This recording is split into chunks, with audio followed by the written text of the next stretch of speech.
창세기 23장. 사라가 127세였는데 이것이 사라의 연수였더라.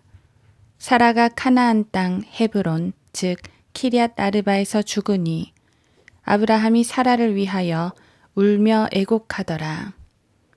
아브라함이 그의 죽은 자 앞에서 일어서서 헷의 아들들에게 일러 말하기를 나는 타국이니요 당신들 가운데 기거하는 자니 당신들 가운데서 매장지를 내게 소유로 주어서 나의 죽은 자를 내 앞에서 장사하게 해주시오.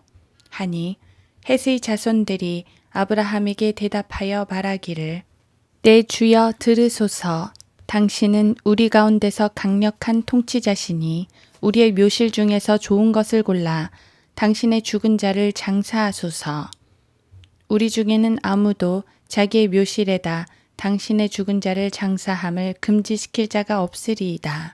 하니 아브라함이 일어서서 그 땅의 백성들 곧 헷의 자손들에게 절하고 그들과 이야기하여 말하기를 내가 나의 죽은 자를 내 면전에서 장사하는 것이 당신들의 생각이라면 내게 듣고 나를 위하여 소할의 아들 에프론에게 간청하여 그가 그의 들 끝에 갖고 있는 막펠라구를 내게 주게 하되 그 값나가는 대로 돈을 받고 그가 당신들 가운데서 내게 주어 매장지로 소유하게 하소서.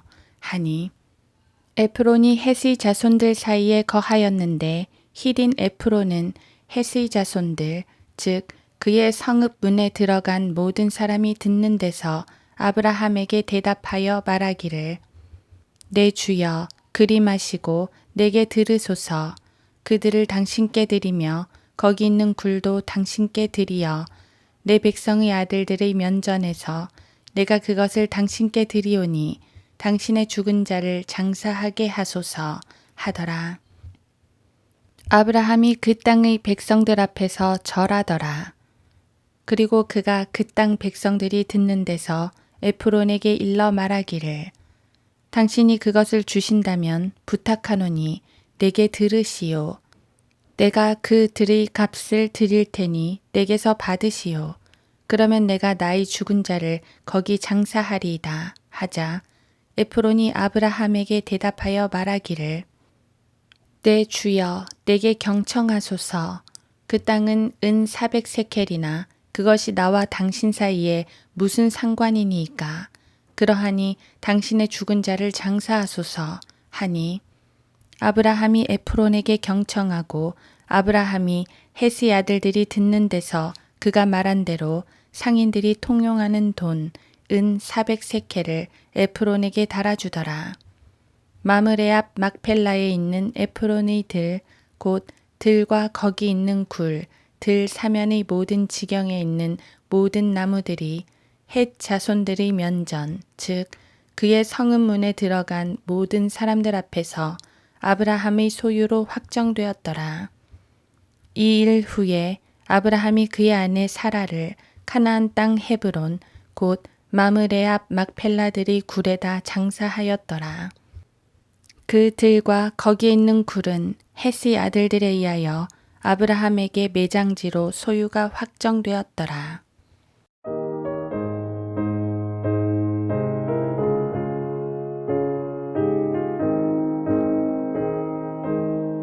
하루 한 장 창세기 23장.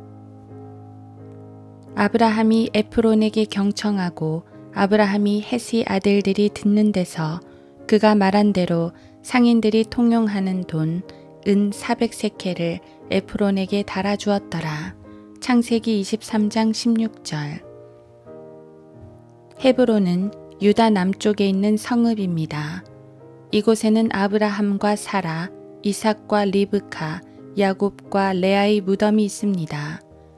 여기에 가면 커다란 건물 안에 묘실들을 만들어 놓았는데 이 묘실들에 정말 조상들의 뼈가 있는지는 모를 일입니다.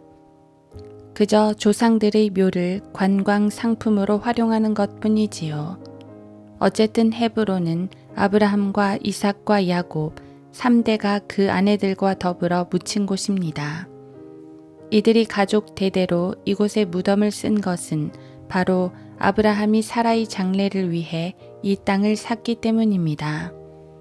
아브라함은 가나안 땅 전체를 약속받았지만 현실적으로는 아직 그 모든 땅을 소유하지 못했습니다.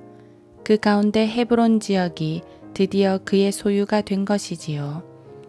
창세기 23장을 보면 아브라함이 그 땅에서 얼마나 존경을 받았는지 알 수 있습니다. 인격적으로나 신앙적으로나 아브라함은 훌륭했습니다. 하나님께서 함께 하시는 사람이라는 증거도 분명히 보여졌겠지요. 그래서 이방인들은 값을 받지 않고 매장지를 내주려 했습니다. 하지만 아브라함은 값을 치르고 공인된 소유지를 얻습니다. 그는 아직 그곳에서 나그네였기 때문입니다. 스스로도 타국인이요 순례자라고 고백했고 히브리서 11장 13절.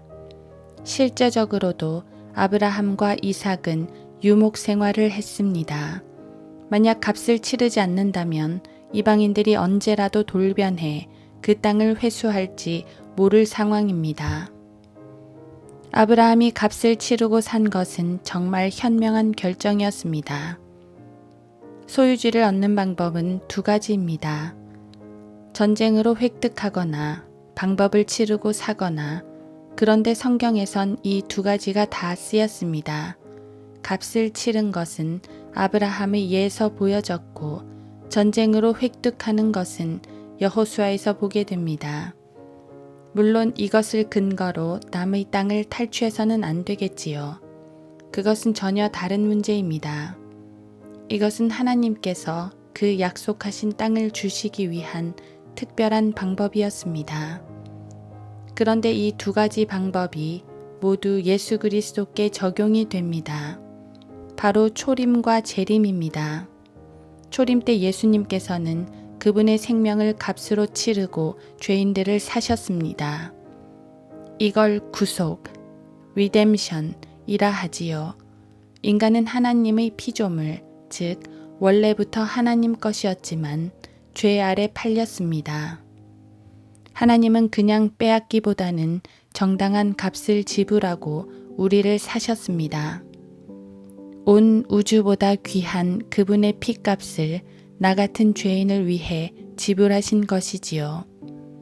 하지만 재림 땐 더 이상의 지불이 없습니다. 값을 지불하신 건 십자가로 충분했습니다. 이제 주님은 마귀를 제거하실 차례입니다.